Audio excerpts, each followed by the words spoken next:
Kung ang gusto naman nyo salad, kakainin ng hilaw, ay di itong bulaklak ng lalaking bulaklak ng patula, kasi ang babae ay bunga muna bago bulaklak sa dulo. Ang lalaki na bulaklak ay talagang bulaklak paglabas na. At yan ay isang kumpol. Ito yung bulaklak kahapon, ito yung bulaklak ngayong umaga, at ito ay malambot kainin. Makakain mo siya ng pura mismo.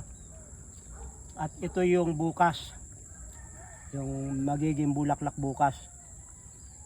Ano pat, pag ang papaya ay nagsimulang bumulaklak, ikaw ay magugulay na rin, mangangain na rin ng mga bulaklak, sapagkat ito ay edible. Galakang daming bulaklak niya, no?